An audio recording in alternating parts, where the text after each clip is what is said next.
Everyone's comfortable with the amount of reps they got in? Cool. Okay, so now that we've kind of addressed the heel hook and how to apply it, defend it, and keep your legs safe in the position, we can start to go over sort of like the meat of the 50-50 at the high level, which is using it to either get on top, sweep, whatever, and pass, or remove yourself from it if you don't like being in it. So the first thing we're going to go over to that extent is, let's assume for a second that heel hooks don't exist. So we live in a universe governed by the IBJJF's benevolent nature, and we can focus entirely on using this as a control position. The way that I control this position, as I started to mention earlier, is by creating external rotation in my partner's hip.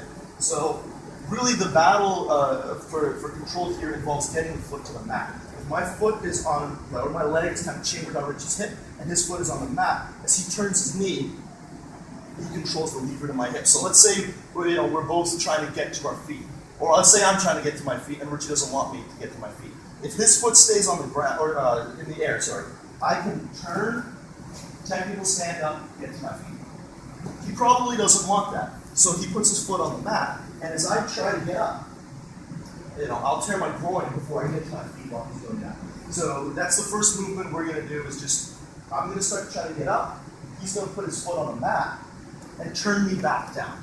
I try to get up, just get used to kind of keeping me down on the ground, and then once you get comfortable with that, he's going to let me get up part way, and then because he now can't derive any contact with the ground with this foot, he's going to take his other foot, step on his foot, and spin me back down to the mat.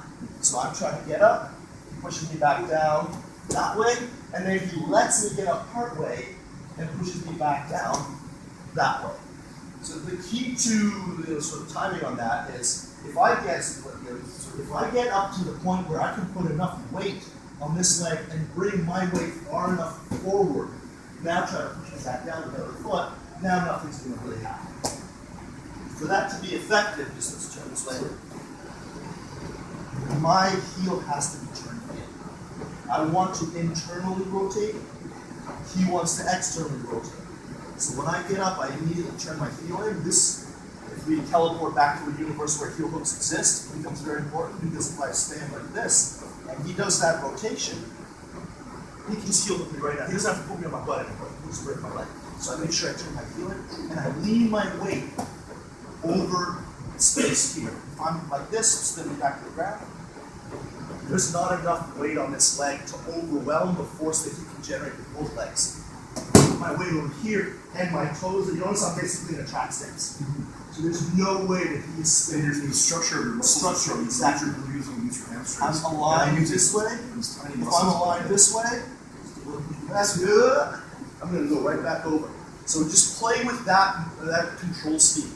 First, start trying to get up. He just uses the foot on the mat. Do you recommend turning the hips? Am I turning exactly. And lifting my hips at the same time? Be careful how much you lift them, because my leg may come out. Right. So if you want to keep me in the position, just hold on to my knee. Okay. So I start to go like this. You just push me back down. I get all the way up to here. You spin me back down. And then on the third one, I'm going to get all the way up to here.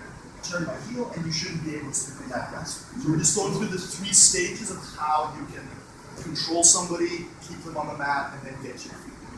All right?